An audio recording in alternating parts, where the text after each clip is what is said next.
toute la littérature écrite et finalement il est sorti il y a 3 années un livre qui s'appelait Il segreti di Piazza Fontana de Paolo Cucchiarelli, dont mon producteur avait acheté les droits. C'était un livre qui avait hypothisé l'existence de 2 bombes. Ça, c'était une nouveauté, c'était très intéressant, ça, parce que pouvait expliquer des choses qu'autrefois on ne peut pas comprendre. C'était pas le cœur du film, ça. Le cœur du film, selon moi, c'est le rapport entre Calabrese et Pinelli. Mais en effet, cette idée de la double bombe était très intéressante. C'est d'ailleurs sur ça que Adriano Sofri s'est attaché à votre film en disant que... Oui. Voilà, en fait, la question c'est que vous êtes considéré comme un réalisateur engagé. C'est correct si on dit que vous êtes engagé une fois de plus en mettant dans votre film la scène où le commissaire sort de la chambre d'où Pinelli sera assassiné ou... Je fais ça parce que j'étais convaincu de ça. Il y a 2 questions sur lesquelles Sofri n'est pas d'accord. Oui. Le fait que Calabrese est sorti et la théorie des 2 bombes. Oui. Bon, je suis désolé qu'on a 2 points. On ne peut pas concorder, mais moi, je n'étais pas là, mais Adriano Sofri non plus, donc...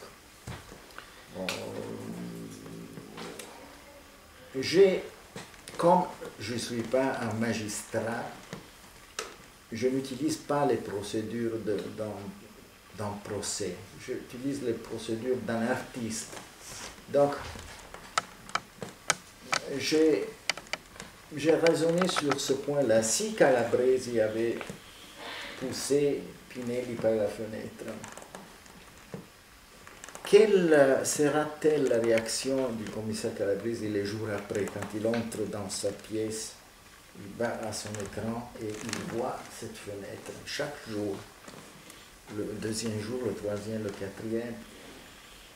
Et moi, je pense qu'ici, s'il avait jeté par la fenêtre, il aurait demandé de se faire transférer, par exemple. Je travaille comme un écrivain, pas comme un policier, parce qu'un policier, qu'est-ce que ça veut dire? C'est rien, ça c'est de la psychologie. Mais la psychologie, c'est important pour les artistes. Je pense qu'il est resté là parce qu'il y avait une mission à accomplir. Et il pouvait supporter cette fenêtre que ce n'était pas lui qui l'avait jetée. Bon, ça ne vaut rien dans un tribunal. Mais pour imaginer une histoire, c'est très fort. Et j'ai trouvé les preuves après que Calabrese avait continué à s'occuper de Piazza Fontana, bien que la chose était passée, ils étaient passés les procès à Rome, il ne devait plus s'occuper de ça, il a continué quand même. Et 2 jours avant d'être tué, il a été dans la région de Friuli, qui est à contact avec l'Autriche et avec la Yougoslavie,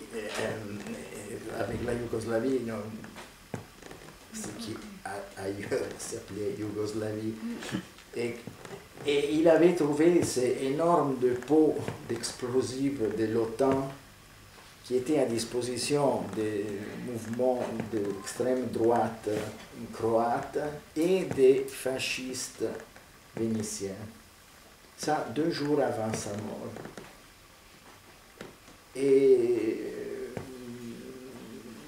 donc, combinando, come on dit, mischiando, mélangeant ces différents éléments, je me suis fait l'idée que Calabrese, contre les ordres du supérieur, avait continué à indiguer On dit indagare, non? Enquêter. Enquêté sur Piazza Fontana, il avait découvert les preuves d'une relation avec comment OTAN et les fascistes, et il avait été tué immédiatement après. Mais ça, comment il est très allé là dans le Frioul? À l'occasion de quoi? Pourquoi cette... Ça, c'est très intéressant parce que le préfet de Trieste, qui est la capitale du Frioul, était devenu le même préfet Marcello Guida, fasciste, qui était à l'époque à Milan. Il était transféré à Trieste. Et c'est le questore Marcello Guida qui appelle Calabresi. Et je me suis toujours demandé pourquoi le préfet Marcello Guida a appelé Calabresi et lui a voulu montrer ce dépôt. Et je compris que c'était pour avertir Calabresi de ne plus s'occuper de la question. Parce qu'il dit, tu as compris qu'il y a quelque chose d'énorme qui est sur nos têtes. Donc, termine là. C'est un avertissement. Oui, une menace. Alors, tout ça dans un procès n'a aucune... Mais pour un artiste, c'est suffisant à écrire un roman. Troublant. Oui, c'était vraiment impressionnant, parce que j'étais parti seulement pour l'intuition de la fenêtre. Mais à la fin, en travaillant, on avait trouvé les preuves de ça. En plus, je ne peux pas les déclarer officiellement, mais je sais que le magistrat a ouvert une nouvelle enquête sur la mort de Calabresi. Bien qu'il y a eu 5 procès et que Adriano Sofri, entre autres, a été condamné pour l'assassinat de Calabresi. Adriano Sofri a toujours déclaré son innocence et il n'a jamais demandé la grâce. Il a voulu rester en prison.